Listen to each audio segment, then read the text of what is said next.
the fear of the unknown, the fear of a lot of times you have to get out of your comfort zone and maybe do the things that aren't easy, that aren't, I think that just stops people. I know it has stopped me before of being like, well, I just don't really know, or this doesn't come natural, or it's so much easier to not go there. Yeah.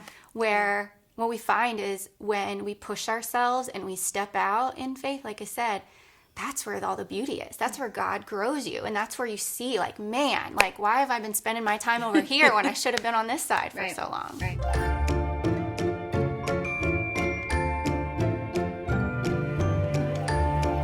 Hey everyone, welcome to the Rainey Tenney Show. I'm so glad you're here. This show's sole purpose is to help you love to live, to give you practical tools to help you love to live. And I am so excited because two of the most important people, women in my life, are here on the couch. There are many important people, but these two are at the top. Cindy Santi, Jessica Edwards. We do business together, we're friends, we do life together, but we never get together because we're so busy. And so thank goodness that I am filming a talk show and we can sit down. Yes. Thank you for having us. But I'm so glad y'all are here. Cindy, they're mothers, they're wives, incredible human beings, amazing businesswomen. They really live out every day, in my opinion. They love life and they implement the personal development tools that they've learned in life, and they really live it. And in this show, ladies, you have a heads up. We're talking about the ability to pivot into total belief. So we say we have faith, we say we believe, but sometimes there's a disconnect. We're not really living that out. But you two do. And I want to kind of take a moment to ask each of you. Cindy, was there a time when you grew up in the faith, you were a Christian, you love the Lord, we know that, but was there a time where you remember, where you just pivoted? You knew that you weren't living that, you were saying it, but you weren't totally living in trust and belief in Him, that He was going to take care of you, He was going to really give you the life that your heart longed to have. Was there a moment? Do you remember? Yes, I remember it very distinctly. And I haven't really shared this with many people, but our girls were younger. Our youngest one was just a baby, just less than a year old. And my husband was working, so I took the girls and we traveled to, I think it was Kansas City, if I'm remembering correctly, to go celebrate something for my dad. And I've always been afraid to fly. And it was kind of a big step for me to do that. So we went the night before.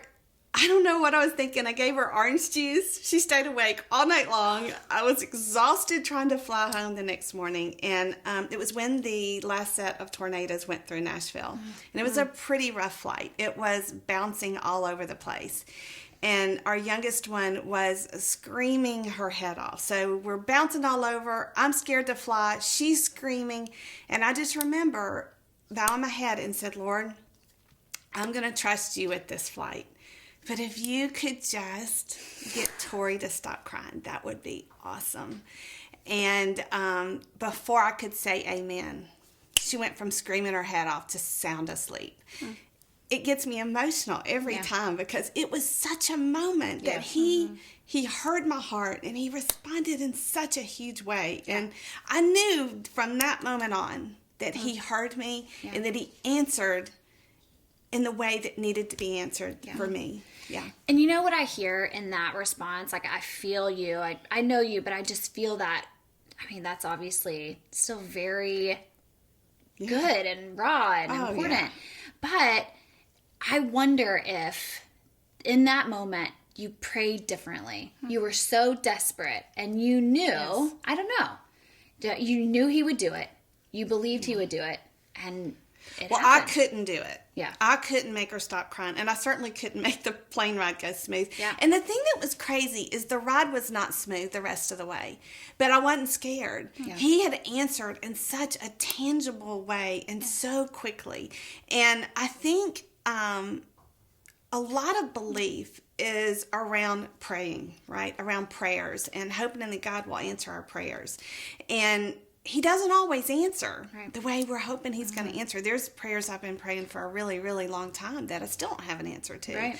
But he showed me in that moment that he did hear me and that he knew to the depths of my soul of what I needed. And that's what he provides. And it changed my belief. That split second changed my belief forever. I love that. And I think, and we're going to talk about this more later, but I think it's like, it's little things that add up, and you just start, okay. And you remember those moments where he took care of you.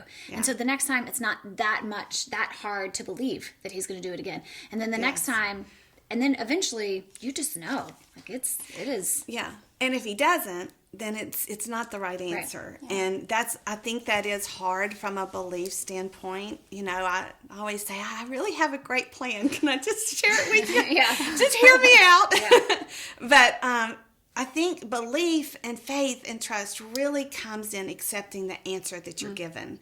And sometimes that's difficult because you think personally you have such a great plan. And I love that. Yeah. Jessica, how about you? Was there a moment like that, or was it gradual? Yeah, I think for me there wasn't like a thunderous moment, but it was more of gradual. I think the first thing that kind of popped into my mind, like the first kind of like walk in that journey, goes back to middle school. Oh, middle school.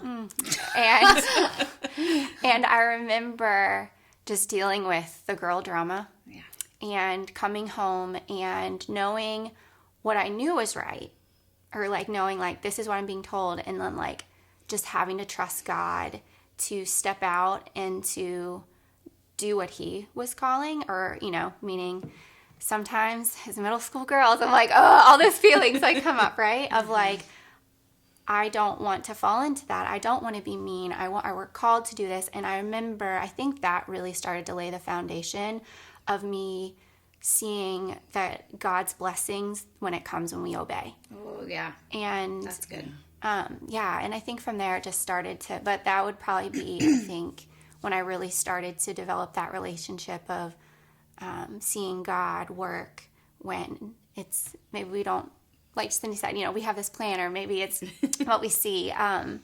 But oftentimes he has so much better things for us when we just walk in obedience and faith. That's right. So when we believe, we see blessings. And when we see blessings, it makes us want to believe. Yep. And it's just perpetual. Yes. It's practice.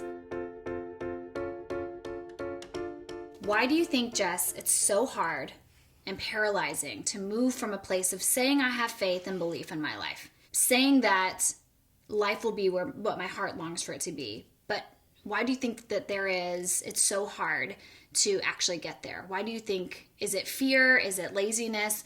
Why do you feel like people can't move past the I believe to I'm living that belief? Yeah, I think for a lot of people, myself included, the fear of the unknown, the fear of a lot of times you have to get out of your comfort zone and maybe do the things that aren't easy, that aren't, you know, I think that just stops people. I know it has stopped me before of being like, well, I just don't really know, or this doesn't come natural, or it's so much easier to not go there. Yeah. Where what we find is when we push ourselves and we step out in faith, like I said, that's where all the beauty is. That's where God grows you. And that's where you see, like, man, like, why have I been spending my time over here when I should have been on this side for so long? Right. But I think it's that we get comfy, right? We sit Yeah. back and it's just easy. Yeah. Jess, when you were 15, your dad passed. And I've never experienced anything like that before. I don't know, there's zero chance I would understand what that actually feels like. I do know that after something like that, a lot of people get resentful. Mm-hmm. They can stay in that place of sadness, but you didn't. Yeah. You are 36 years old. You are thriving. You have total belief. And you are, like I said at the beginning, you really love to live. So what's the difference? How did you get past that way and other people don't? So I do remember there was a point, I remember shortly after my dad died that I was talking with God, and I remember that really having a conversation with him and saying, I can either sit here and be paralyzed by this and question and, have all the feelings of like, I don't understand why. And, and probably knowing, and now I know even 22 years later, I still can't tell you why. And that's okay. But I do remember saying, you know what? God has so much good, and I know he has a plan, and he is going to, out of anything that's hard or hurtful or whatever, he always brings good. And so I really remember just clinging to him and saying, I'm going to be okay, not having the answers, not understanding, but to move forward and to figure out what is the good that's going to come out of it. And I'm so thankful I did at a young age, because I started to see very quickly the incredible blessings that God has for us. And now, 20-something years later, I still can't tell you why that happens, and it still is painful. But I'm so grateful because God has allowed that hard experience in my life. I've been able to empathize. I've been able to just sit and listen. I've been able to help other people who have gone through that. And so I count that as a blessing. And I look at the woman I am today, and that experience, that tragedy, really has shaped and formed who I am. And so I'm actually thankful for it. Mm-hmm. I think, and something you said you don't have to know. Mm-hmm. That's okay if you don't know why it happened. And I wonder if that's belief, right? Yeah. And honestly, and I'm wondering if there's a correlation in the people that can't step into that and their need to control things. Because when you live out faith and belief, which you ladies do on a daily basis, you have to relinquish control. Yeah. How does that feel? But there's freedom in that. As someone who is a self-proclaimed control freak, and I still struggle all the time. We all do. Right? I think there is such freedom when you just say, listen, man, I don't have to worry about this. Yeah. God's got it. Yeah. I just have to do my part and show up and do the hard things. But at the end of the day, he's already got it. And so that's such a burden that's just completely lifted off of your shoulders. Mm-hmm. We grew up all singing I Surrender All, right? Let's sing it together. I'm just kidding. You do not want that. No. But I remember listening to the old men in my church, long gone, these sweet men, just singing as loud and as just with their deep voice as they could. And it didn't strike me. It was a pretty song, but I just heard them singing. And now I think about it and I look at the words, and that's it. Yeah. It's about surrender. Yeah. Belief and stepping into total faith. It's just about surrender. It's opening your hands and saying, there's nothing I can do. Yeah. You have to do it. I mean, you have to play a role. You step into that. But then you have to let him take over. Well, I heard this last night, and it was, it really went straight to my heart. We're just passing through here. Mm-hmm. I want to make the most of my pass through. I want to make the most of life here right now. Mm-hmm. But we're just passing through. Mm-hmm. And I think we can get so bogged down on here, right now, this place, where we are, what we're feeling, what we're living. And the ultimate is eternal life with him. Mm-hmm. And we should never fear that. I just think live life to the most, but don't fear what's next, because it's going to be amazing. It's going to be better than anything that we can imagine here.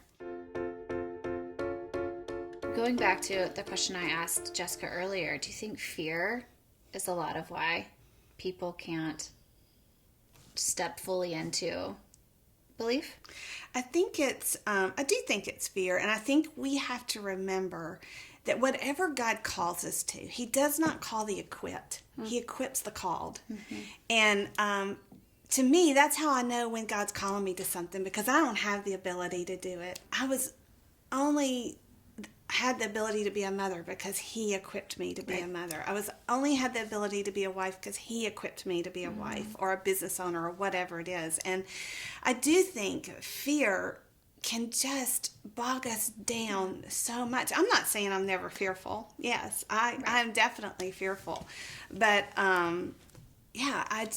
belief has to be surrender and trusting that whatever footstep he's going to give you next, he already has it planned. Mm-hmm. He already has all the circumstances surrounding it worked out perfectly. Mm-hmm. And I think that probably the misconception about that is, well, if we're in his will and we're living a life that he's called us to, we're never going to be sad. We're never going to be fearful. It's going to be happy all the time. And that is not the case. There will be unhappy times. There will be sadness. But if you can keep in perspective that it may be sad today, but tomorrow there may be great happiness, and we're just passing through. And isn't that a full life? Yes. When you experience it all? Yeah. The sad, the exciting. Well, you cannot be an encourager and a support for others if you've never felt or experienced anything like sadness or happiness. You have to be able to experience life to the fullest, to be able to love others well, and to be able to walk with them wherever they are. And I think, too, when it comes to, like, the harder times, I look back at this past week here in Nashville with the tornadoes and the devastation. And again, we could sit around and just, be sad and question. Yeah. But man, oh man, does it give you such feelings of gratitude and appreciation when people do when you see the goodness come out of those hard things, right? And if hard times and trying things didn't happen, we wouldn't have the appreciation for the good. Right. Because I think it's so easy as humans. We just lose perspective. Right. We get comfortable, complacent. It's if everything was all easy and happy all the time, then you just wouldn't see what a gift that is. That's so true. And an opportunity to show love. Yeah. It's been amazing to watch Nashville this week. I mean, we're a week past this, and they're already saying, we don't need any more help. Like, Nashville has come together, and I mean, to be able to show that love and to be a light, hopefully, to people who are struggling, we don't do that on a daily basis. We don't go to those people who may have been struggling before to be a light, and God gives us that opportunity through tragedy. Yeah. Jess, I'm excited to talk to you about this because it's something we've talked about a lot. And I love seeing you play this out in your life. You talk a lot about visualization. You talk a lot about it, but you practice it. And it's just so fun to watch. What is visualization for people that have no idea? And how is that connected to living in total belief? How are those connected? That's one. And can you give us some tangible examples of visualization? How do we practice it? Absolutely. So this is something I love. It's actually funny. I walked some people through it this weekend. I love visualization exercises. So I don't know by definition. I guess it's where you really allow yourself to picture and see. Maybe it's the life that you want to live. Maybe it's a goal that you have.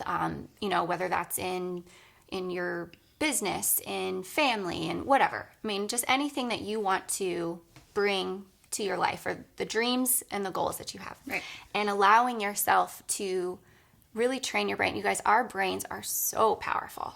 Like, so powerful. And that's a whole other show for another day. Laura, I know.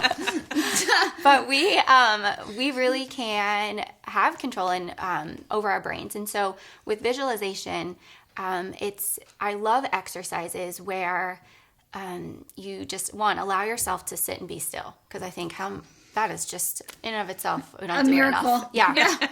Where it's just you. And I sometimes practice being still, but a lot of times if I'm out running, I don't run near as much anymore because I just chase the toddler around. But if I would run for fun, I would really do it while I was running. And I would visualize things that I wanted, the life that I wanted, a healthy family. I would literally picture vacations that I would be with before I had kids, what it would look like. I would picture things in my business that I wanted to achieve, the people that I wanted to help. What did that look like? Just so many different things. And here's what's so amazing, and you know this, Lauren, is when you do that enough, you can make the intangible tangible.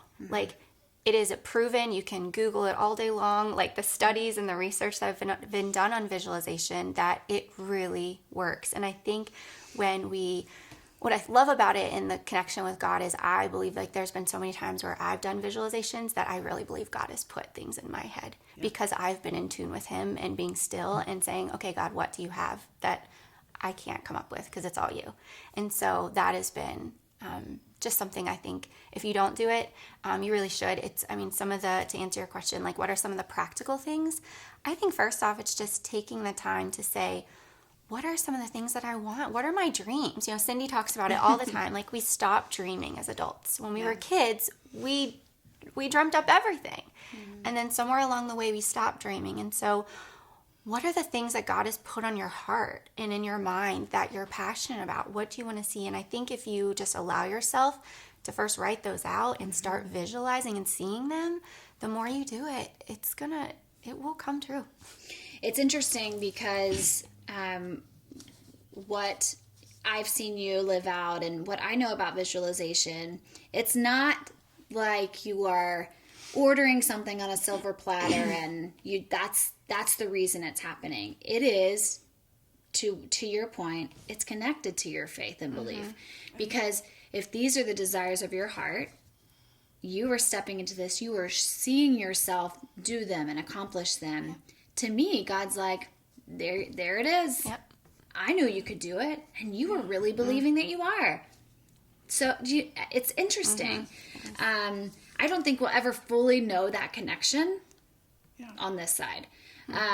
But there is a connection. And likewise, is visualizing lack, is that the same thing? I think so. I mean, there's a verse that says, out of the abundance of the heart, the mouth speaks. And I think when all the things that we have, if you're saying all the time, like, well, this is never going to happen, or I don't deserve this. Like, that's not who God is. God wants to give his children the desires of their heart. And so when you believe it and claim it and you speak it, God, that's who God is. Like, that's how God wants to bless his children. And so I think, And there's some intentionality behind those that's important too, as to if it comes to fruition or not. We don't have time to talk about that, but I think it's really important is where our intentions lie when we are visualizing these things. I think that's really important. Cindy, this is for all the moms out there listening. We're trying to raise our kids strong and steadfast. That's what you're trying to do. It's what I'm trying to do with my 3. You have 2 amazing girls. We love them. They are strong. They're confident. They're beautiful. They're kind. And on. And I'm like praying mine turn out like that. Anyway, how did your belief with them growing up, how did it play out? What did they see? Because obviously they saw something. Every decision was prayed over, and they knew every decision that Steve and I made was based on what we felt like the Lord was telling us needed to be done. And I think family time is very, very important. And it's funny, if you ask the girls, they could never tell you. I mean, they could tell you a few gifts they've gotten here and there, but they could tell you about every vacation.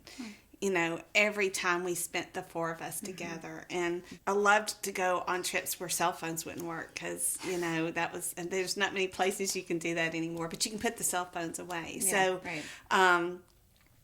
Our children are a gift, and all of us, and they're a gift from God. And our goal is to raise them to be the best adults for Him. Right. We were all put here to be a light for Him. We were all put here to be in relationship with Him.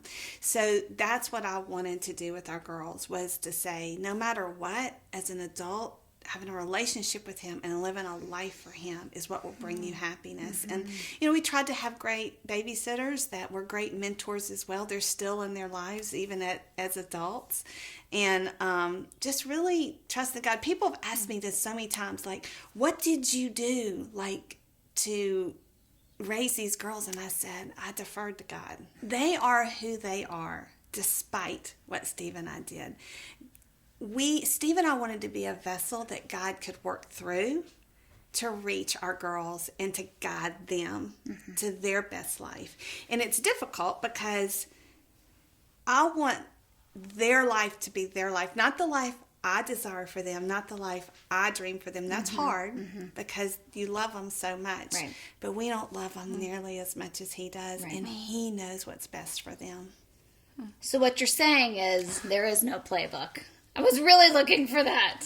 Yeah, wouldn't Do that be this, great? and no. I used to say, Lord, if you'll just put a letter in the mailbox, I will follow it to the letter. And he goes, nope, you got to trust. You got to surrender. So. But also, Cindy, I mean, kids are sponges. And you guys did a lot of things based on what God was telling you. And that seeped in. The biggest challenge, if you want to know what the biggest challenge is parenting by God's leading and not parenting by what society is telling you need to do. That's the biggest challenge, right? You are going to be faced with, well, so-and-so's mom lets them do this. And my comment was always, but God didn't give me them to raise. He only gave me you to raise. And they have to make decisions for their children. But I have to make decisions for you based on what I feel like God is telling me.